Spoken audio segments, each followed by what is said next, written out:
नक्शे पर लिखे नाम बदलने से जमीन का सच बदल जाता है? क्या सीमा पर लगे बैनर किसी देश की संप्रभुता को चुनौती दे सकते हैं?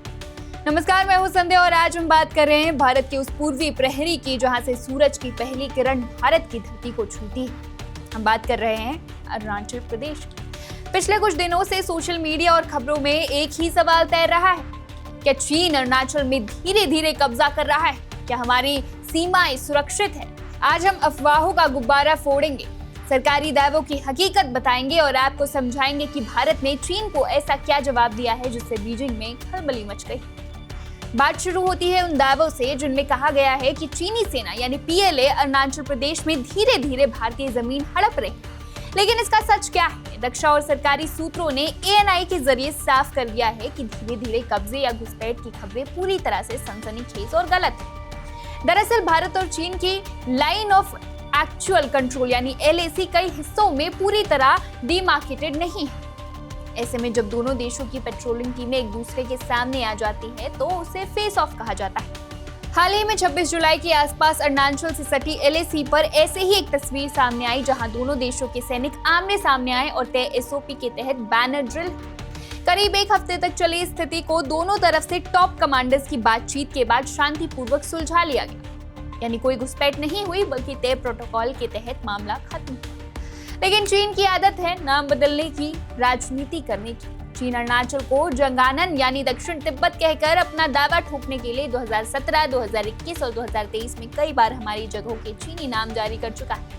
इस बार भारत ने रक्षात्मक होने के बजाय अग्रेसिव डिप्लोमेसी अपनाई। भारत सरकार के गृह मंत्रालय और सर्वे ऑफ इंडिया ने अरुणाचल प्रदेश की 27 रणनीतिक और ऐतिहासिक जगहों को आधिकारिक भारतीय नक्शों पर उनके मानक भारतीय नामों के साथ दर्ज कर दिया। इनमें कौन कौन सी जगह शामिल है, जरा सुनिए। लोंगजू, जहां 1959 में पहली बार भारत चीन का सैन्य टकराव हुआ था। हागला, जहां 1962 के युद्ध की शुरुआत झड़पें हुई थी। इसके अलावा जयरामपुर, जसवंतगढ़ और शेरे थापा मेमोरियल जैसे हमारे वीरों के प्रतीक स्थल।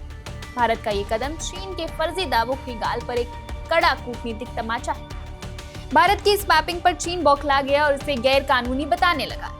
लेकिन भारत के विदेश मंत्रालय के प्रवक्ता रणधीर जायसवाल ने 2 टूक शब्दों में चीन और पूरी दुनिया को संदेश दे दिया।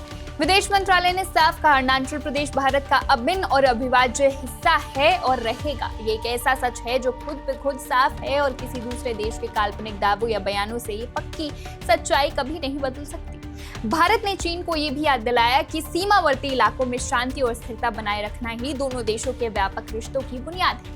हाल ही में भारत चीन सीमा मामलों पर हुई 36वीं वर्किंग मैकेनिज्म बैठक में भी भारत ने साफ कर दिया है कि सीमा पर शांति के बिना बाकी रिश्ते सामान्य नहीं हो सकते।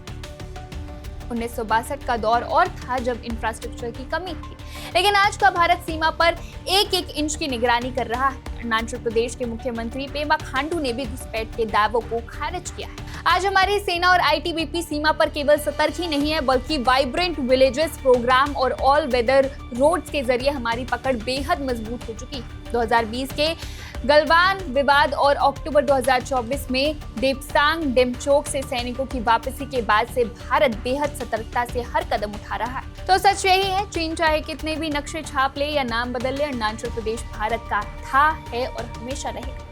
ना कोई घुसपैठ हुई है और ना ही भारत की सीमा में कोई दखलंदाजी मुमकिन है। लेकिन सवाल ये उठता है कि क्या चीन सिर्फ नक्शों के नाम बदलकर अपनी घरेलू जनता का ध्यान भटकाना चाहता है या फिर ये उसकी कोई नई माइंड गेम?